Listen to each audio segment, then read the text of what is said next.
कुङ्कुमतो नियतारुणितातुलनीलतनो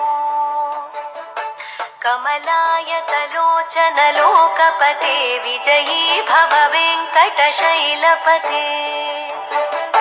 स चतुर्मुख षण्मुख पञ्चमुख प्रमुखाखिलदैवतमौलिमणे शरणागतवत्सलसारनिधे परिपालय मां वृषशैलपते अतिवेलतया तव दुर्विषहैरनुवेलकृतैरपराधशतैः भरितं त्वरितं वृषशैलपते परया कृपया परिपाहि हरे अधिवेङ्कटशैलमुदारमते जनताभिमताधिकदानरतात् परदेवतया गदितान्निगमै कमलादयितान्न परं कलये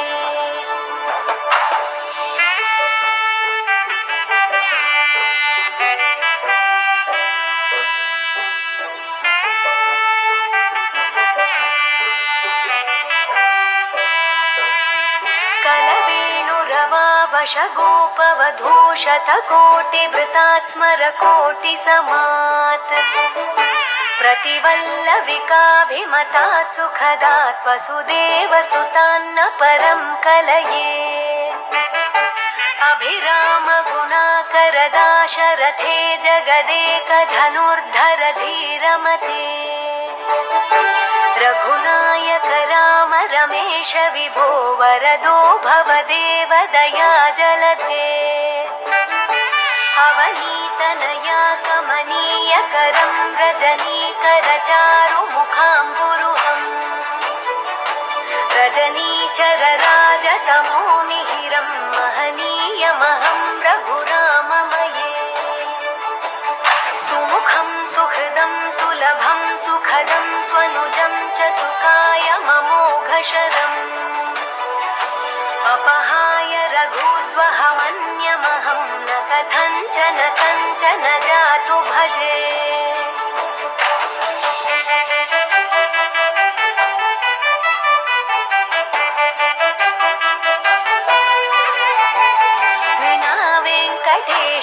ननाथो ननाथः सदा वेङ्कटेशं स्मरामि स्मरामि हरे वेङ्कटेश प्रसीद प्रसीद प्रियं वेङ्कटेश प्रयच्छ प्रयच्छ विना वेङ्कटेशं ननाथो ननाथः सदा वेङ्कटेशं स्मरामि स्मरामि वेङ्कटेश प्रसीद प्रसीद प्रियं वेङ्कटेश प्रयच्छ प्रयच्छ अहं दूरतस्ते पदाम्भोजयुग्मं प्रणामेच्छयागत्य सेवां करोमि सकृत्सेवया नित्यसेवा फलं त्वं प्रयच्छ प्रयच्छ प्रभो वेङ्कटेश अज्ञानिना मया दोषान्न शेषान् विहितान् हरे क्षमस्वत्वं क्षमस्वत्वं शेषशैलशिखामणे अज्ञानिना मया दोषान्न शेषान् विहितान् हरे क्षमस्वत्वं क्षमस्वत्वं शेषशैलशिखामणे